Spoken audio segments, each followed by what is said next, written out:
Hey, welcome back to another episode of Tech Talk. I am your host, Jeff Hootselle. I'm the Chief Cloud Officer with AuditMax. As you guys know, Tech Talk is a show we talk to IT professionals from all over the country, different industries, different walks of life, and get their perspective on things happening in the marketplace, things that have made them successful in their career journeys. And we've always got some really great, interesting guests on the show. Today's no different than that. And joining us from Salt Lake City is Bron McCall, who is the CTO with Extra Space Storage. So, Bron, welcome to the show. Thanks, Jeff. It's great to be here. Yeah, how are things out in Salt Lake? This should be like prime skiing time out there, right? Yeah, we're finally getting some snow. It was a dry start to the winter, but we've gotten some snow over the last few weeks, and yeah, the skiing's been great. You're catching up fast, right? So Bron, for guys that are not familiar with Extra Space Storage, I mean, you guys are large organizations, but talk a little bit about kind of the organization as a whole and your role with the company. Yeah, so we are the second largest self-storage company in the U.S.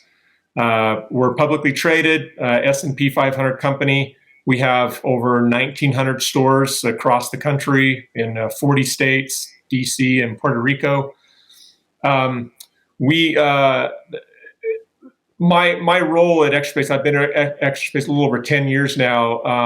I head up all of IT, so all technology rolls up to me.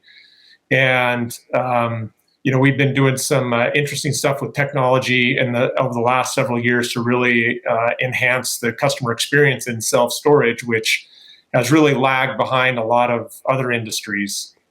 Sure. I mean, yeah, you're right. When people think of self-storage, they don't necessarily think about, cutting edge technology, but you guys have made a big push on that, right? I mean, in the last few years, that transformation journey has been a big focus of yours and pushing more and more services out to the cloud and looking at how the stores operate. And things like that. Talk about that a little bit and what that journey's been like for you. Yeah, so the journey really started off, probably 8 years ago. And that when I originally came to Extra Space, my main focus initially was around digital marketing. And we really enhanced our capabilities there because of the way self-storage is utilized. People look for self-storage on their phones these days and on the internet. They don't look in the yellow pages anymore. Right. And so we have a huge focus on acquiring customers, via Google and all the online methods. And we're pretty advanced in that regards. And then it's transitioned more over the last several years to really overhauling all of our core applications to be cloud-based, modern, using modern, software delivery practices that we're now enabling. And, we built this platform and foundation that's enabling us to deliver this new customer experience via technology. So mobile apps, new web portal capabilities and Bluetooth locks and just kiosks and a lot of different ways for the customer to interact with us. Yeah, and that's great. And I know, and we've talked before in the past, so I know the customer experience side has been huge for you. You guys just put a big focus on that, as well as, I know the other side of this, we talk about technology for technology's sake a lot of time on shows like this and talk about individual, segments of the market and IoT and AI, machine learning and, cloud services and things like that. But I know your focus has been a little different on, how do you approach that from a business standpoint? How do you get the buy-in from the organization, maybe the non-technical folks to be part of this journey? What's your approach been like that, right? It's one of the challenges we see with a lot of IT leaders is bridging that gap between the IT department and kind of the seat at the table with the rest of the business.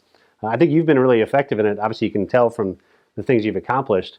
What has your approach been like that to get the business to embrace kind of what you're trying to do and how you create those lines of communications between the two groups?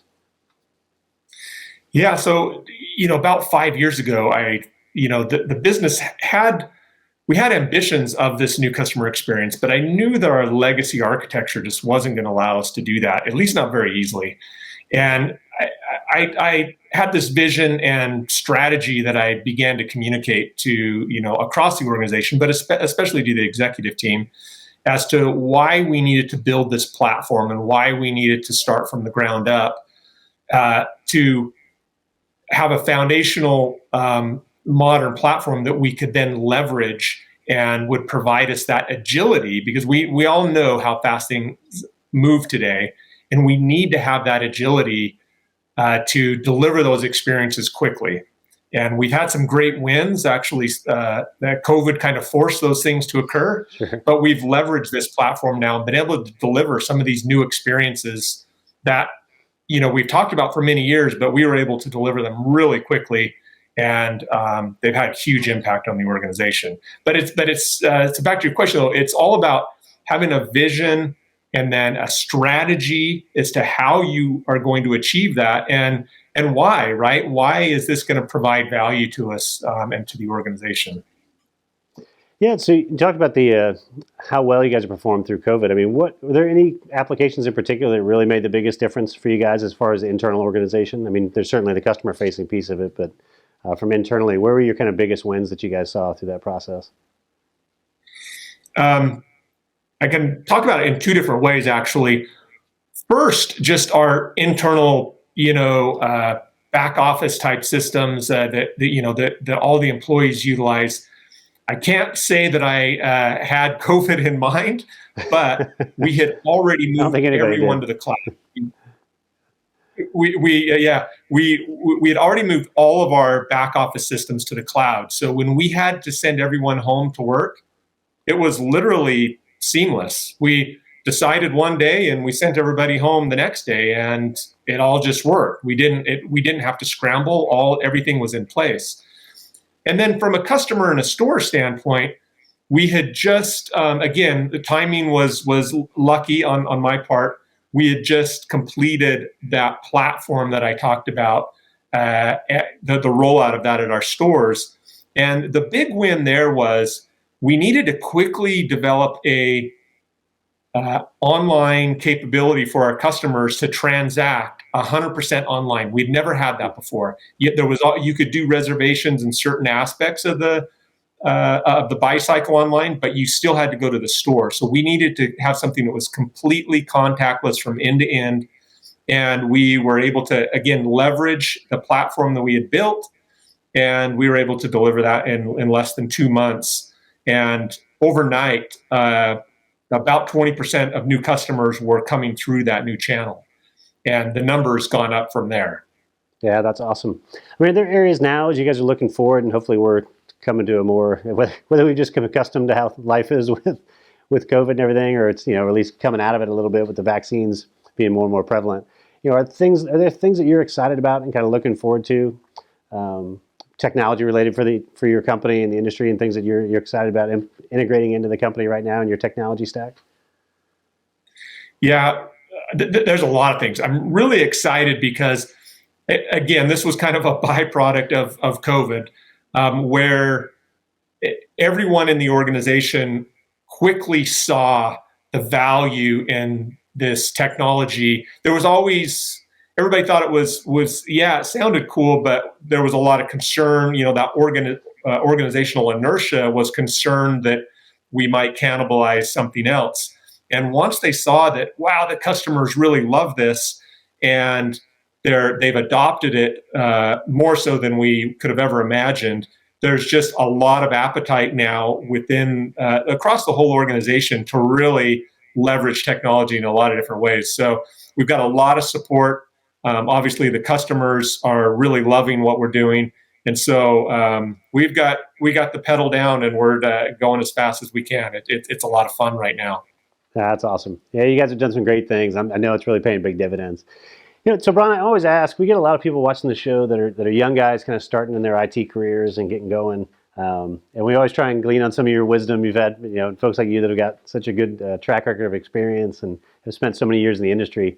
If you were talking to kind of your 20-year-old self, your 25-year-old self, and trying to give them some advice about starting their career and really digging in here, is there one thing that's kind of stuck with you over the years, or thing that you've picked up along the way that you would impart as kind of words of wisdom? Yeah, I think back often. I taught myself BASIC on an Apple IIe with a single book. I had one book is all that was my resource that I had. What if I had the internet, the tools that everybody has today? So I guess my piece of advice would be leverage all this stuff that's available out there. I mean, you can go, especially from a cloud perspective, You can go on AWS or Azure, and there's other things, but those two platforms, they're both great. We leverage both of them. You can go online and for free, there are so many resources to learn this technology. And I talk to, any chance I get to talk to kids in high school or whatever, take advantage of that. The resources are there, it's easy, and it doesn't cost a lot of money. Yeah, that's awesome. No, that's great advice. I think just the concept of just constantly being curious and trying to learn more and chasing stuff down is great. So, well, Bron, thanks for joining us today, buddy. It's always a pleasure chatting with you. We really enjoyed it. Thanks for kind of imparting some wisdom here and telling us more about your story. Yeah, thanks, Jeff. Appreciate it. You got it. Hey, thank you guys for tuning in as well to another Tech Talk. Keep your eyes peeled. We'll be back with you here soon with another great guest. If you want to hear more interviews like Bron's, head over to our website at automax.com. You can see our whole library of over 150 interviews, and we'll look forward to catching you here on the next one.